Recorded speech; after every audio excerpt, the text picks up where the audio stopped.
दोस्तों आप सभी ने देख लिए होंगे कि मिनिस्ट्रियल का जो है बहुत ही बड़ा वैकेंसी दिया गया है। वैसे इस वैकेंसी से मैं खुश नहीं हूँ खास करके, क्योंकि जो वैकेंसी जहाँ पे कि एक एक सिर्फ सीआरपीएफ में मतलब 1500 दिया जाता था, यहाँ पे पूरा कंबाइंड जो है 1500 दिखा रहा है, जो कि हमें थोड़ा सा डाउटफुल लग रहा है कि इतना कम वैकेंसी नहीं हो सकता है। वैसे इसमें जो बीएसएफ का वैकेंसी दिया हुआ है 302, तो ये ठीक है। ये चीज़ें तो मैं मानता हूँ कि बीएसएफ का वैकेंसी इतना ही आता है 300 350, लेकिन ये भी 3 से 350 400 के बीच में होना चाहिए था। 302 तो थोड़ा सा फिर भी कम है।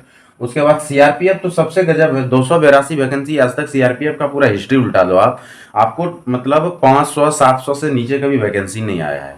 तो 282 वैकेंसी यहाँ भी थोड़ा कम लग रहा है। लेकिन एक चीज़ है कि अभी जस्ट हुआ है, मतलब अभी साल भी नहीं हुआ है सीआरपीएफ का क्लियर हुए मिनिस्ट्री का।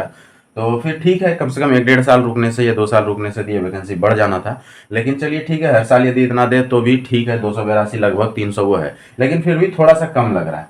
आईटीबीपी का भी ठीक ठाक है, इनका ज़्यादा आता नहीं है। सीआईएसएफ ने सही वैकेंसी दिया है, लेकिन यहाँ पे एसएसबी आप देख लीजिए तो मात्र 5 वैकेंसी, जबकि एसएसबी का पिछला भी कुछ क्लियर नहीं हुआ है।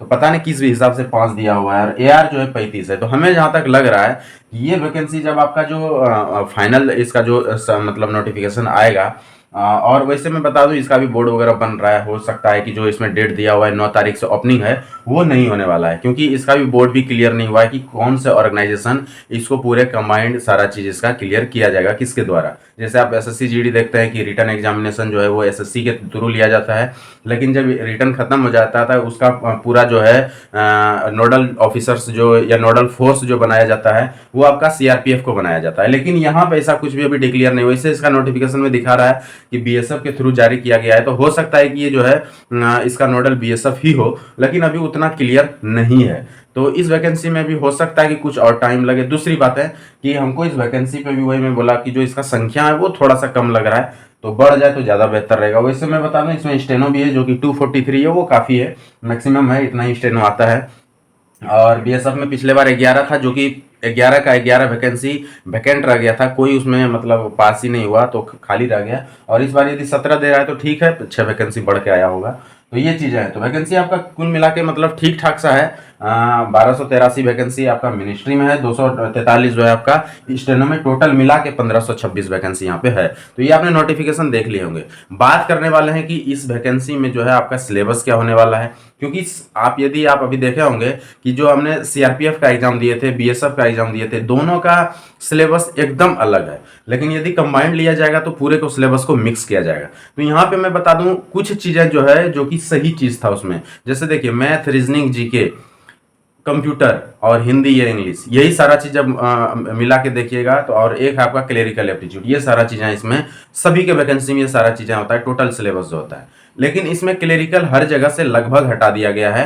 क्लेरिकल का मतलब हो गया तुम्हारा कि जैसे क्लेरिकल में सीआरपीएफ भी पहले पूछता था, उसने हटा के भी जीके कर दिया है। बीएसएफ भी पहले क्लेरिकल पूछता था, लेकिन उसने भी हटा के भी लगभग मिक्स कर दिया है, जीके भी डाल देता है उसमें, हल्का इंग्लिश भी डाल देता है, हल्का क्लेरिकल भी डाल देता है, हल्का रीजनिंग, मतलब उस 20 क्वेश्चन को जो है जैसे तैसे करके पूछा जाता है। स्पेशल क्लेरिकल उसमें नहीं रहता है। तो यहाँ पे यदि आपका सब्जेक्ट हटने वाला है तो वो क्लेरिकल ही हटेगा, और कंप्यूटर को रखा जाएगा, क्योंकि पूरा ये कहानी कंप्यूटर पे ही है। आपको काम कंप्यूटर पे ही होना चाहिए। तो हमारे हिसाब से कंप्यूटर को रखना भी चाहिए कि स्टूडेंट को कंप्यूटर के बारे में नॉलेज हो, क्योंकि लड़के को काम वहाँ जाके यदि कोई उस पूरे सब्जेक्ट में कोई सब्जेक्ट यदि यूज होने वाला है एक्चुअल ऑन ग्राउंड, तो वो कंप्यूटर यूज होने वाला है। जीके कुछ यूज नहीं होगा। जब आप जॉब ले लेंगे तो कोई जीके का काम नहीं आता है, कोई रीजनिंग का काम नहीं आता है। चलिए, लेकिन ये सब चीज़ें ठीक है, रीजनिंग, मैथ्स, ये सब आपका माइंड टेस्ट के लिए लिया जाता है कि दिमाग, लड़के का दिमाग ठीक है कि नहीं है, तो वो सब चीज़ ठीक है। तो मैथ, रीजनिंग, आपका हिंदी या इंग्लिश, ये लैंग्वेज है, ये रहेगा। आपका क्लेरिकल समझ लीजिए हट जाएगा। यहाँ पे जीके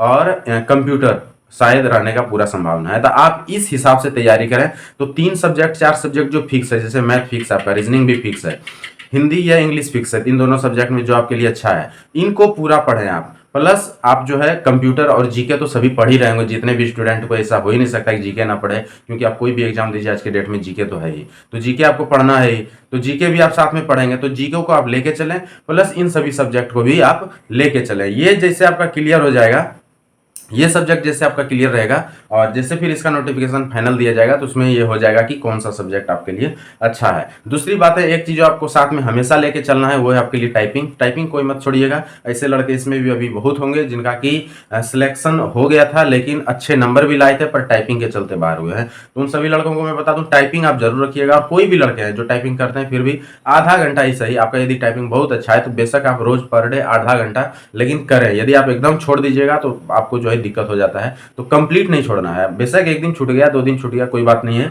लेकिन आप कंटिन्यू रहें। जो नए हैं उनको तो एकदम कंटिन्यू रखना है यदि आप चाहते हैं कि जॉब लें। अभी थोड़ा स्टेनो का बात कर लेते हैं। मैं बता दूं स्टेनो का जितने लड़के हैं, स्टेनो बहुत ही जबरदस्त चीजें हैं। यहाँ पे आपका एग्जाम का समझिए कोई वैल्यू ही नहीं रहेगा। आप एग्जाम बस किसी तरह पास कर जाइए, पासिंग मार्क्स लाना, यानी 35 नंबर भी आप लेके आ जाते हैं जो कि आराम से किसी तरह आ जाएगा। 2 सब्जेक्ट सिर्फ मैथ और रीजनिंग में आपका आ जाएगा, या हिंदी में आ जाएगा। 35 नंबर आप लेके आ सकते हैं। बस मैन आपको स्टेनो पे फोकस करना है, शॉर्ट हैंड पे। यदि शॉर्ट हैंड आपने अच्छा से कर लिया यहाँ पे तो आपका नौकरी रखा हुआ है, वो भी एएसआई असिस्टेंट सब इंस्पेक्टर, सीधा एक स्टार लगेगा आपके कंधे पे।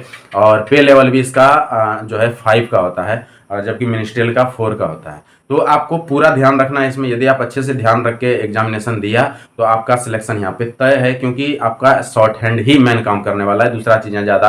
क्योंकि पिछले बार बीएसएफ आपको जान रहे हैं कि 11 वैकेंसी लाया था, 11 लड़के शॉर्ट हैंड नहीं निकाल पाए, जबकि 30 गुना रिजल्ट दिया गया था। यानी 11 को 30 से आप गुना कर दीजिए, उतना रिजल्ट दिया गया था, फिर भी जो है मतलब वो नहीं हुआ कि उसमें से लड़के पास हो जाए।